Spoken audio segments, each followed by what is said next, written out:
orang yang lo gue baina wa bainallah, ya kan, lakum dinukum waliyadin. Ini interpretasi yang salah. Mari kita ajak orang yang tersesat, kita ajak, kita selamatkan. Orang yang papa kita pertolongkan. Orang yang lapar kita bantu beri makanan. Itu baru agama.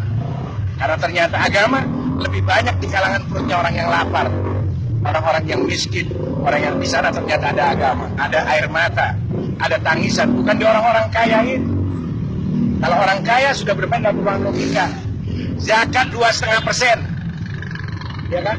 Kalau kekayaanku 10 miliar berarti zakatku 250 juta.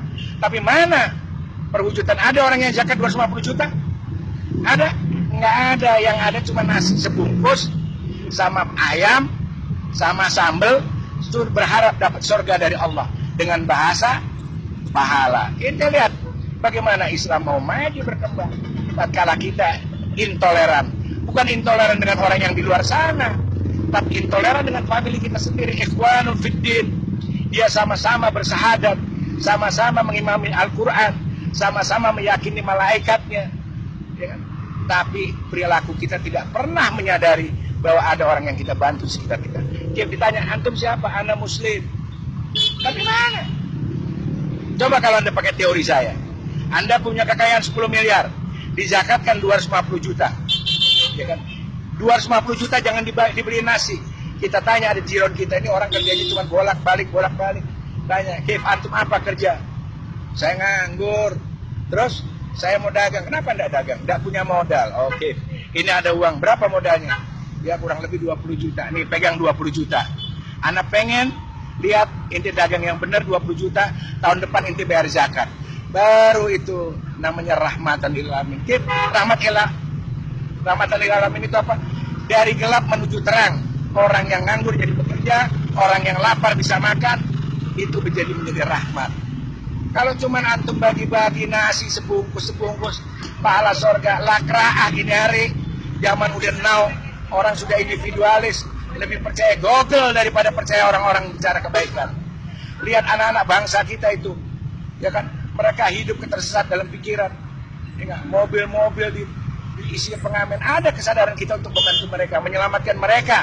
Minimal jangan selamatin akhirat dah, dunianya dulu selamatin, ya kan, insya Allah akhiratnya nanti. Kan nggak ada.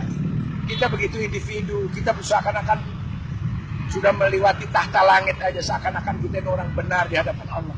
Padahal kita belum tentu bisa selamat. Tidak menjamin dagangan kita dibeli sama Allah. Kita ini pedagang. Kita ini pedagang amal. Yang mudah-mudahan dagangan kita dibeli Allah. Jangankan kita bisa dibeli, sah menurut furu syariat aja sudah alhamdulillah. Kita bersyukur, artinya kita ngaji.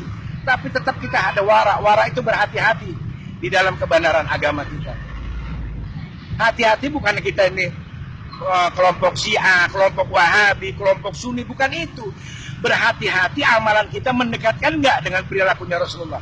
Karena kita ini cuma napak tilas dari perjalanannya Rasulullah. Karena tidak ada bukti otentik dalam sejarah dunia orang yang sampai kepada Tuhan kecuali Muhammad ibn Abdillah. Catat itu. Hanya Muhammad ibn Abdillah yang membuktikan bahwa dia sudah berjumpa sama Allah. Ya kan? Ada namanya Siddhartha Gautama. Dia tidak sampai pada itu. Ya kan? Ada yang orang-orang hebat tidak akan pernah sampai. Cuma satu-satu buktinya. Dan Muhammad itu adalah Al-Quran itu sendiri. Itu bukti jelas bahwa Nabi Muhammad telah sampai hadapan Allah selama 23 tahun. Dari lisannya yang mulia lahirlah Al-Quran. Yang pada awalnya la hurfin wala sautin. Itu Al-Quran. Dari lisan yang mulia, dari hatinya yang jernih. Kenapa? 23 tahun itu bukan waktu yang sedikit. Kalau ente sudah mikirin fulus, mikiran dunia, pengen punya mobil mewah. Tapi Rasulullah steril dari pemikiran itu.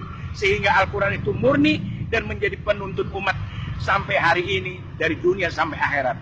Makanya Al-Quran itu wasifa, wadawa, apa lagi? Wadu'a.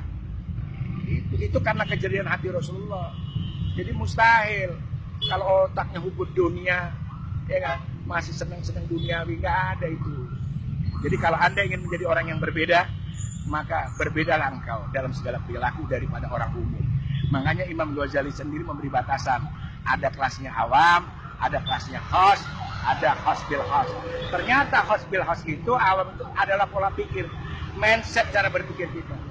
Maka di dalam ajaran agama lain juga ada. Namanya kasta, ada Brahma, ada Sudra, ada Waisya. Ternyata itu cara berpikir. Seorang Brahmana tidak mungkin berpikir cara Sudra. Orang yang khas tidak akan berpikir cara orang awam. Jadi cara berpikir bukan status sosial. Nah, boleh jadi ente jadi orang tajir, dunia di tangan ente. Tapi kelas ente tetap orang awam. Makanya jangan heran banyak orang bahlul yang nggak pantas tajir dia tajir. Nah, itu kelas.